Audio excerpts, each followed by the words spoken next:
मी ज्याला भेटायला जाईन त्याचाच माणूस आहे म्हणते ती.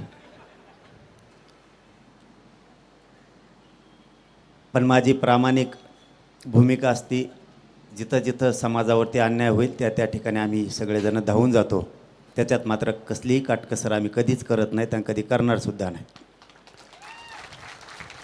बच्चू भाऊ बसले होते त्यावेळेसही आम्ही सगळे गेलो होतो. ते मग भाजपचे होते तरी आम्ही गेलो होतो. कुणी कुठल्याही पक्षाचा असो, शेतकऱ्यांच्यासाठी कोणी मैदानात असेल तर आम्ही सगळेजण कायम सोबतीला आहेत. उद्या जर वाटत असलं कोणाला की मी यांच्याकडे भेटीला आलो आहे म्हणजे यांचा माणूस, उद्या भाजपचे सुद्धा लोक बसा उपोषणला, बघा मी येतो की नाही सगळ्यात आधी. फक्त ते नावं ठेवू नये, ते त्यांच्या भूमिकेवर आहेत, आम्ही आमच्या भूमिकेवरती ठाम आहेत.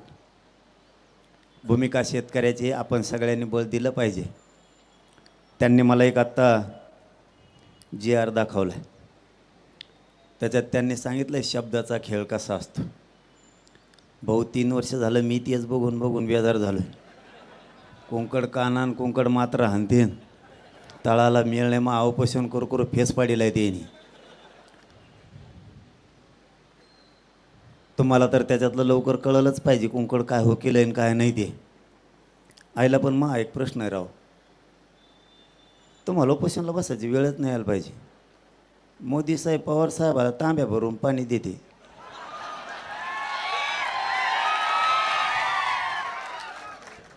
ते कोणत्या तरी टेबलावर आहे ना गिल्लास भरून पाणी दिलेलं.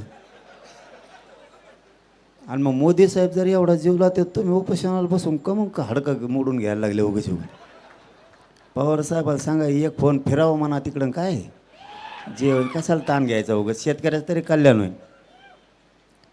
त्यांचं तर चांगलं आहेच ना, तुमच्यावरती तरी कशाला ही उपोषणाची वेळ यायला पाहिजे. आणि माझं एक दुसरंही प्रामाणिक मत आहे, जर सरकार तुम्हाला बोलवत असलं तर तुम्ही चर्चा करून मार्ग काढावा. माझं प्रामाणिक मत सांगितलं मी तुम्हाला. नाही ऐकल्यावर बघू. सध्या जर मी चॅनलला पण बघितलं ते भरणे मामा म्हणलेत असं करूयात तसं करूयात, मला वाटतं विश्वास ठेवावा एकदा. आम्ही ठेवला होता. आयला तसं नाही रे, तुम्ही हसू नका रे, पोट्टे असे आहेत ना, मग तसा विश्वास नाही रे. एकदा त्यांची पहिली सुरुवात आहे, मग जर म्हणत असले तर एवढे बरं जाऊन द्या ना, काय त्याला तर. भरणे मामा भरणे मामावर विश्वास ठेवा एकदा. आता आणखीन महाजन साहेब येणार आहेत म्हणले आत्ता, एकदा जाऊन द्या, ठेवा विश्वासन. काय आमचं बरं चाललं हो, पण सध्या आमच्या आत्ताशिक मागण्यात 3 वर्षात मान्य केल्यात, म्हणून मी आत्ताशिक त्यांना बरं म्हणायला लागलो.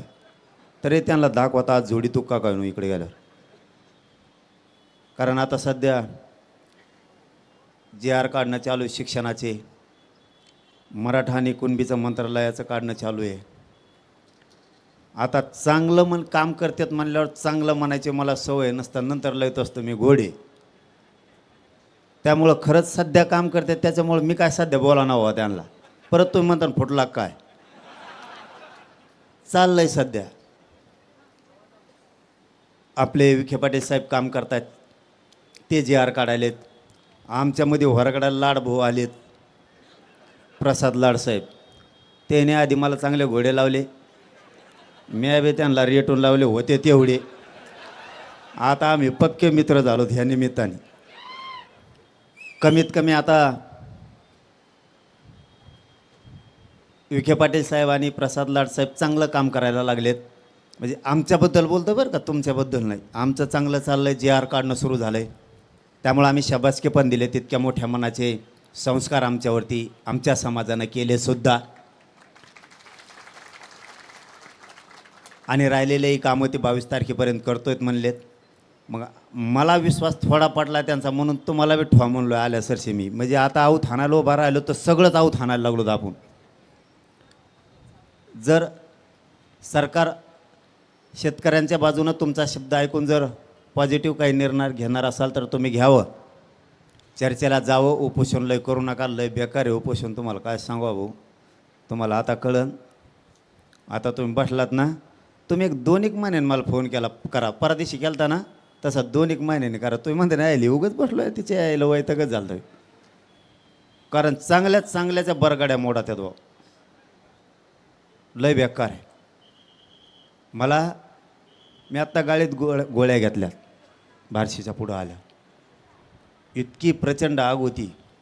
ठीक आहे, तुमची तळमळे शेतकऱ्यांसाठी, त्याबद्दल तुम्हाला 100% मार्क आहेत, त्याबद्दल काही दुमत असायचं काही कारण नाही. पण इतकं अवघड आहे माहीत, हाडकं ना हाडकं पूर्ण ढिसूळ झाले. मी कधी मरल काय होईल सांगतासुद्धा येत नाही, इतक्या वेदना आहेत मला. माझ्या शिरासुद्धा हाडकालचे टाकल्या. सरकारी डॉक्टर हो किंवा माझा खाजगीतला हो, कोणालाही सलाईन लावण्यासाठी शिर लवकर सापडत नाही. एवढं जीवावर बेतण्याचा विषय उपोषण म्हणजे. कोणत्या क्षणाला किती मोठी आग पोटात व्हायली कधी सांगतात ना. मी हे तुम्ही उपोषणला बसलात म्हणून सांगायला लागलो.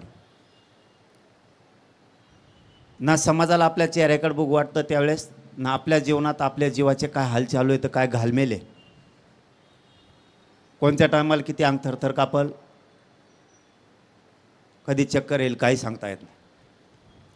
तुम्ही राजकारणात आहेत म्हणून तुम्हाला हे सांगायलो. तुम्ही त्या व्यासपीठावरून जरी शेतकऱ्यांसाठी त्याच्यासाठी राजकीय व्यासपीठावरून लढले तरी काय हरकत नाही, का सल्ला नाही द्यायलो मी तुम्हाला. तुम्हाला जर हेच करायचं असलं, माझं दुमत नाही आहे, परंतु तुम्हाला 4-5 पक्षांना ते व्यासपीठ आहेत भांडण्यासाठी तेवढ्या ताकदीचे. हे असलं हे आमच्यासाठी असते. आम्हाला तुम्ही 4-5 पक्षावले मोजत नाहीत, त्यावेळेस आम्हाला हत्यार उपसायला लागतं. कारण आमची पार्टी म्हणून म्हणलं, आमचे सगळे गळके पिळके सगळे आमच्याकडे असतात. आमच्या पार्टी चांगला माल तुमच्या 4-5 पक्षात असतो. सगळे कोण हुकलेले आमच्याकडे सोडून आमच्याकडे आहेत. त्यामुळं आम्हाला लढावं लागतं. तुमच्याकडं तेवढी मॅन पॉवर आहे, तुमच्याकडं 5ही पक्षाकडं प्रचंड मोठं ताकदीचं व्यासपीठ आहे, कार्यकर्ते पण तेवढ्या ताकदीचे. म्हणून तुम्ही त्या व्यासपीठावरून विधान भवनातली लढाई केली, सर्वोच्च सभागृहातली लढाई केली, विधान परिषदेची लढाई केली, तरी तुम्ही जिंकू शकता. कारण लढायला लोक कमी आहेत, मला सांगण्याचा अर्थ ही हवे. तुमच्याकडं मोठं व्यासपीठ आहे, लढायला एकदा जर शरीर गेलं ना. काल मला वाटतं राजेंद्र मामा रडले. एकदा शरीर गेलं उपोषणात की गेलं. पुन्हा डॉक्टर काही करीत नाही, आणि डॉक्टराला मेळ लागत नाही, ते तिसरंच कागदावर लिहून आणते. मेळसुद्धा लागत नाही आहे. माझी एका डॉक्टरकडं मग शुगर कमी आणि एकाकडे जास्त असे डॉक्टर होते. मग हे डॉक्टरला फजित केली. तुमची केली नाही वाटतं आणखी, डॉक्टरांनी तुमची फजिती केली नाही वाटतं आणखी. आता सुरू होईल. मग लई केली ती, तोंड वासे लगे हात वर कर, हात वर केलं मानच खाली कर, टंगड्याचं वर कर, ते यायचं तपासणं. ते एकदा जर तरायला लागले ना, इतकं भयान काम होतं आहे. मग ते अशा सोया टोचित येत, इतकं लांब लांब जनावराच्या सोया आणल्यावर आणतात. तुमच्यासाठी चांगले असते समजा, तुम्ही आता याच्यात येत म्हणून. आम्हाला खटके नाही खुटके नाही, काचकून टोचित येत. तुम्हाला मागं पुढं बघून असं ना, अगोदर तुमच्या बोटावरचं रक्त काढायचं म्हणल्यावर अगोदर उलशिक ते कापसान चुळीत असते. आम्हाला गचकून धरते की लगेच खापका आणतो दुसरा जाणारा मागचा आणल्यावर. तुम्हाला एवढा त्रास नाही व्हायचा, ती बेजारी आमची. म्हणून तुम्हाला म्हणलं, तुम्हाला जर शेतकऱ्याला न्याय द्यायचा असला, या राज्यातल्या जनतेला न्याय द्यायचा असला, तुम्ही फक्त एकदा आमच्या 2 वर्ष आमच्या पार्टीत या. किती का न्याय आणि पब्लिक कितीक पण. आता इथं तुमच्या तळमळीला मला नाही वाटत किती शिरीष घेतील. तुम्ही किती तळमळ केली तरी त्याला राजकीयच म्हणणार आहेत. मला हेच वाटणार आहेत. आता इथून गेलं बघा कसं रपका चालू होतो याच्यावर. आता तेच सुरू होणार. मी इथून गेलं की आम्हाला माहीत होतं पहिल्यापासून ते पवाराचाच हे. त्यांनी माझ्या पाठीमागच्या उपोषणाच्या टायमाला सुरुवातच उद्धव ठाकरे साहेबापासून केली. हे उद्धव ठाकरे साहेबाचा माणूस. सगळं शोधलं, त्यांच्याजवळ सगळ्या यंत्रणा आहेत, सगळं शोधलं, काही सापडलं नाही. नाही म्हणले ह्यो पवाराचा आहे, तुमच्याकडून तपासण्यात हुकलं. पुरं शोधलं, पवाराचा नाही म्हणले, एकनाथ शिंदेचा आहे. एकनाथ शिंदेकडं काही सापड नाही म्हणले, मला वाटतं बहुतेक बच्चू कडूचे आहेत, तिकडं काही सापडलं नाही. आता ह्या 2 महिन्यात म्हणते हे देवेंद्र फडणवीसचा माणूस. इतके विचित्र आहे ते. यांनी मला 2-2 यासाठी बसवलं आहेत.